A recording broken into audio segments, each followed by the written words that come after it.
Okay, at last, no further delays of this video because I'll tell you guys, the first 5 minutes I had some shitty things happening with my web camera earlier, and plus like the whole system of my computer. But anyways, we're here now, and I can finally do this intro. But anyways, hey guys, it's me, Michael, and yeah, 5 minutes later, we're back at it for another video, and yeah, we come to this moment once again, and I feel like I could have done yesterday's like viewing because I might as well get to that a little later on for this video. But today we come to this day, and it's NXT's Battleground, and yeah, I'm looking forward to this. So there's there's like 6 matches for tonight's event, and yeah, I'll be excited for them. So before we do, I just want to say that yes, I did watch yesterday's Saturday night's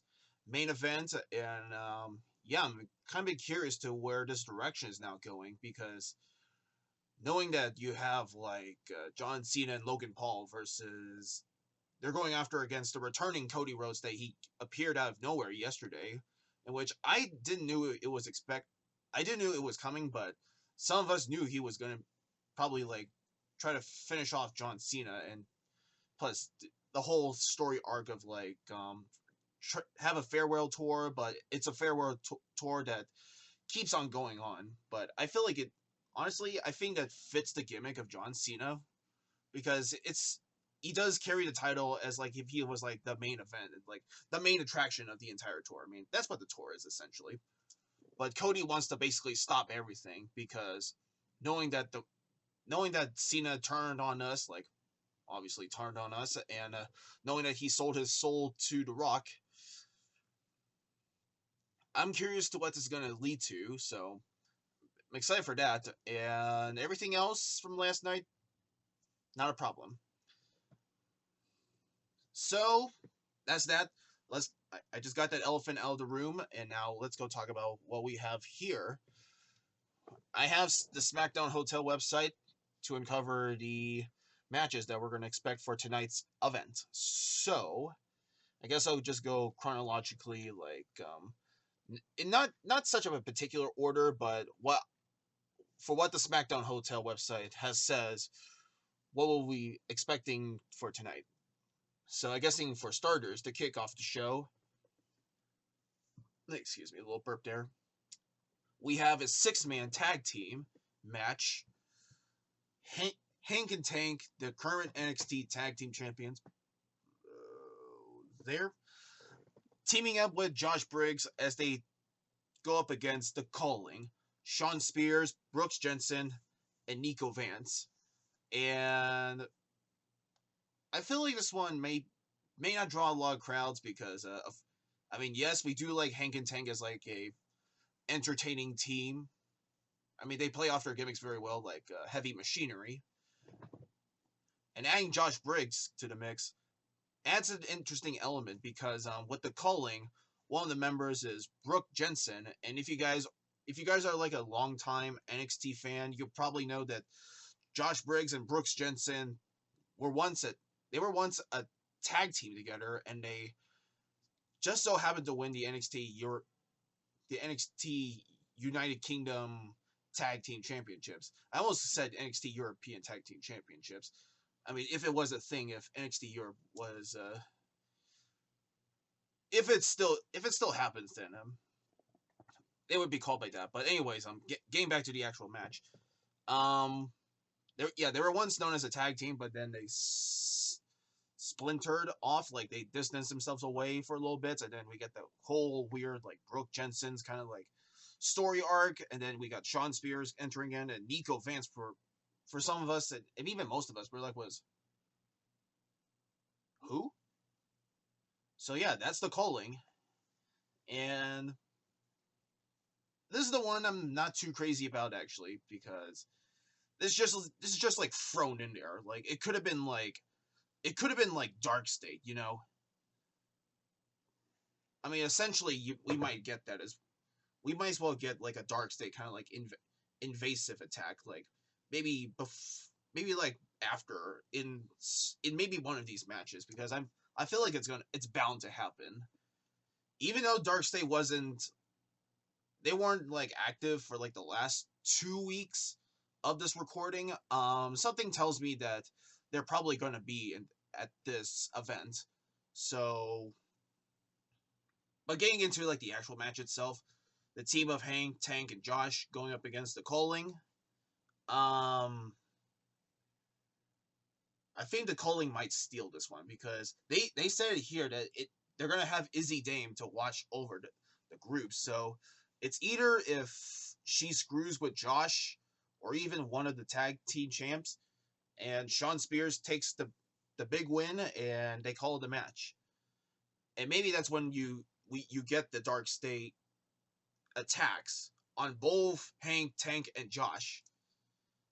And this could probably test themselves to see if they can up their limits, like who they're gonna attack, like anyone who sees in the ring who are determined to be like the best, they'll just beat them down and call it a day. I mean, they did that in the past, like with Fraxium. Actually, coincidentally, Josh Briggs, he was a victim of the Dark State attack at Vengeance Day, and then Yoshika, I believe. He was there at Vengeance Day, and then they went after Tony D. They went after Javon Evans, Trick Williams.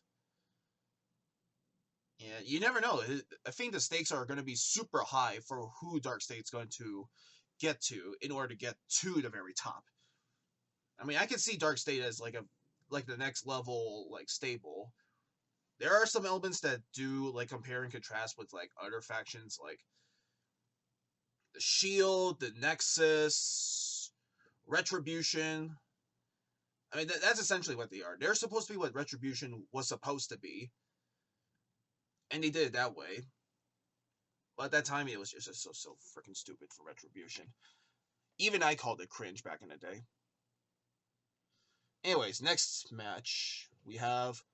It's speaking of Tony D that we mentioned earlier. We got Tony D'Angelo. It's for the family. Going up against Channing Stacks Lorenzo. And I'm actually interested on this one because this is I'm liking how this story starts to build up more for Channing as he realizes the jealousy that he's now sensing with Tony D, that he has more success, and the fact that he has done more like work than Channing does, even though he tries to maintain the family. But I feel like he has seen enough, and I believe with this match, there's no turning back. Tony must finish what he has started, and Channing wants to finish off what Tony has caused, essentially. So I think that, I mean, most people would love to see Tony D win, but if anything, I think Channing's may steal this one and take the W for himself. So that's that. And quite a bit of an interesting thing about this in terms of like the D'Angelo family. I don't know. I feel like I don't know if she's gonna see this, but Adriana Rizzo, she actually followed me on Twitter, and I was looking at her profile, and I'm like, there's no way that can't be Adriana, because you get those like fan pages on Twitter or Instagram. But I checked on hers, and apparently she's the real deal. So, guys, I'm being followed by an actual WWE superstar. Actually, I wouldn't say WWE superstar. I'm being followed by an actual NXT talent. So, that says a lot.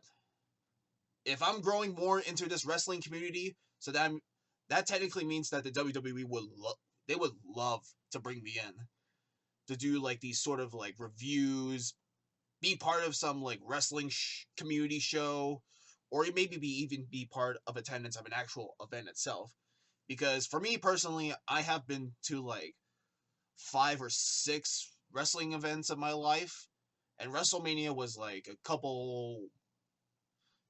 That was actually that was last month. I was there at WrestleMania night 2, so I mean that's why you should check out my channels because I have 2 videos of that. But yeah, if that says a lot for someone from WWE to follow you on Twitter, you're now essentially like the big deal of the whole wrestling community. So thanks, Adriana. Now I'm gonna be part of all of this.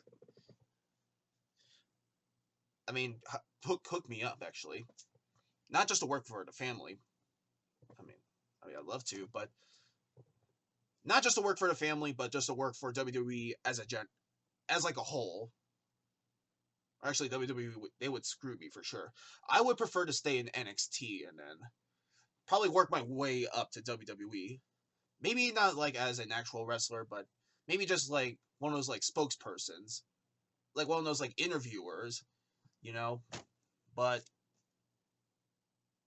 I'll put that into consideration later. But anyways, getting back to this, next we have the NXT Women's North American Championship match, Sol Ruka versus Kalani Jordan. It's cool that Kalani is getting another opportunity. I mean, let's face it, Sol Ruka and Kalani Jordan, they know each other so well. They could basically put on another hell of a show. And actually, I just realized this. Kalani Jordan and Sol Ruka, they were both at last year's Battleground, and they were in a ladder match. So for them to compete again, but under a singles match, says a lot. So we could probably expect a lot of great things coming out from both of these women. I mean, with Sol Ruka with the incredible Soul Snatcher as her finishing move, that's incredible. And Kalani being the first NXT Women's North America Champion with incredible breakout abilities. I think for this one, I don't know. I feel like I had to give this to Sol Ruka. They're all great women, but I feel like with Sol Ruka right now, as the current double champion of WWE, there's a bit of a thing with her and Zarya because they're still building up this relationship and the friendship that they're having. But I feel like I think in the later days that I feel like they're both gonna either Zarya's gonna turn on Sol because of the much fanfare that she has for the NXT universe, and Zarya felt that this is not where I wanted to be. I need to be like this fighting, angry woman trying to take down newcomers or someone who's determined to fight me, you know? So yeah, I think that's gonna happen. So I'm hoping that Sol Ruka wins this one, and we get the actual like feud of her and Zarya. I mean, that would be cool. Okay, if I can do this here. Oh, all right, here we go. Next, we have the TNA World Championship match. Joe Hendry versus Trick Williams. And for what the SmackDown Hotel and maybe even some like other resource websites that I've saw, this is probably an insult to both of these guys, but apparently for this TNA World Championship, it may be a main event of the entire thing. Yeah, of the entire pay-per-view. I mean, these two are like the biggest headliners of our wrestling industry today. Trick in NXT and Joe Hendry of TNA. I mean, that's a major insult to their entire careers. Well, I mean, they're both internet sensations, and to have them being like having them being at the main event is just a major insult. I mean, it really is.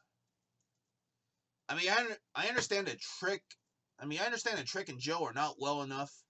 They're not well known in terms of like popularity with like the newer fans of NXT or maybe even the newer fans of WWE, because we're mostly familiar with like John Cena, Ron Cena, Randy Orton, Cody Rhodes, You know, all those popular guys in WWE, but this on its own as a tri-main event, that's just, that is so unfair.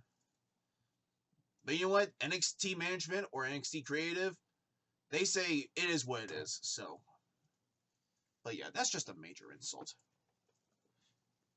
Cause no, because knowing that Joe Hendry is holding he's holding like the most prized possession of TNA history, and the fact that Trick has to go to this boundary and face the most popular guy of our industry today,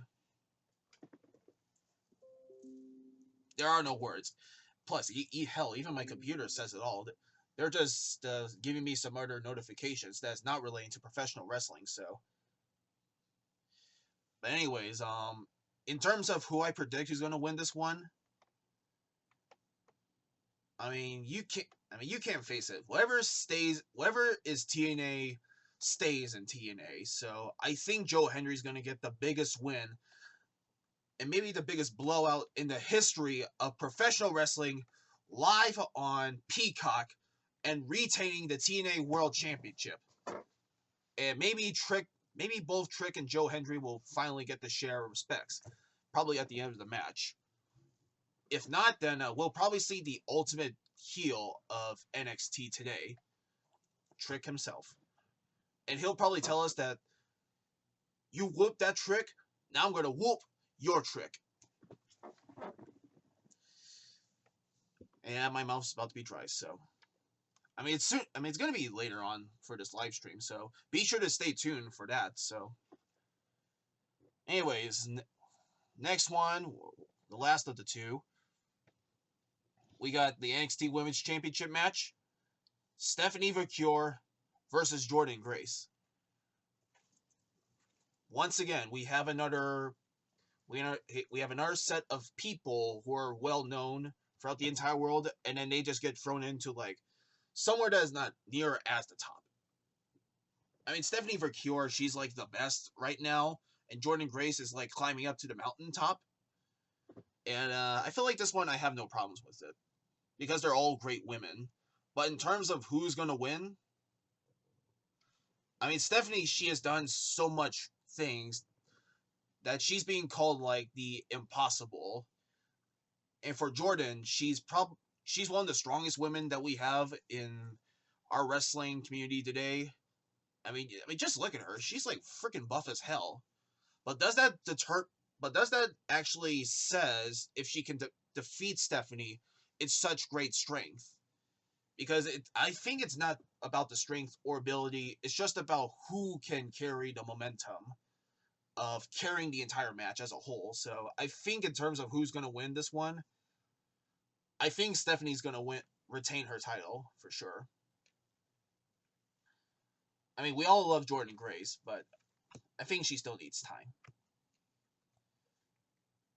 And finally, the NXT Championship match, Obafemi Darula versus the member of the No Quarter Catch Crew. Yeah, I got that on the first try. Miles Bourne. And I feel like this one, I feel like I'm sort of gonna be relatable to how Miles gonna do with this championship match because if you guys don't remember from the episode when Miles addressed to the NXT universe after he won the Battle Royal, he says he has some form of like disabilities where if you notice that the way that he talks, he says that he's like partially blind and there are some disabilities of him where it makes it hard for him to like speak properly. Like he does sort of does just like little like mumblish kind of like thing. Like I don't even know how to describe it, but I can totally relate to Miles Bourne because I'm also like not really partially disabled. I mean, I do have like a form of like disability that can be seen out there. Like like my like all my schools they do recognize me as like like being part of a special ed. That's what it's called. They put me in special ed because they found something of me that doesn't seem to match up well with general education, you know? And the fact that I was born with like you know, limitations of talking or knowing, you know, just like that. There's like some limitations there. I couldn't even use like the best like great words to put in a sentence, and this is probably one of them because I was like almost actually yeah maybe I was like almost partial. I was like at the glimpse of being partially blind, but thankfully my dad, he came to the rescue and gave me some prescription glasses, and with that I could totally relate to Miles Bourne. I mean, not most people in the world with disabilities are told that you can't do this because you have that. I feel like me and Miles, we want to tell everybody in the world that we can do this no matter what the people say to put the benefit on the doubt on us. So I mean it was like it was such a really touching like promo of Miles, and I really wanted to root for him so bad, but the fact that you have the ruler going up against someone who's told that you can't do it, but he says that he can do it. Man, this is a bit of a hard choice because Oba is really good and Miles is really good. I mean, I don't know if you guys noticed this, but Miles, I feel like they're giving Miles like a major push. I mean, no offense to like Tavion Heights and Charles Dempsey for gaining such momentum to help out with their best friend, but I feel like if anything, if Miles put up like the biggest win in the history of NXT history, that will be amazing. Like this will be one of a kind in NXT history, or maybe all of professional wrestling. The first known disabled person in WWE to win a major championship, like this bad boy here. Like that would be insane. Like I'll be amazed by that. But in terms of my prediction, I really want to root for Miles so badly, but I feel like I'm gonna let this match slide very. I'm gonna let this match slide in. So that's that, and yeah, I guess there's really nothing much else, but yeah, that's it. So all right, guys, so that's the prediction video, and stay tuned for the live stream later on this afternoon. And if you happen to enjoy this video, be sure to give this video a like, comment, and share. And as always, that has been it for this prediction video. So my name is Michael, and I'll see you guys later. Peace.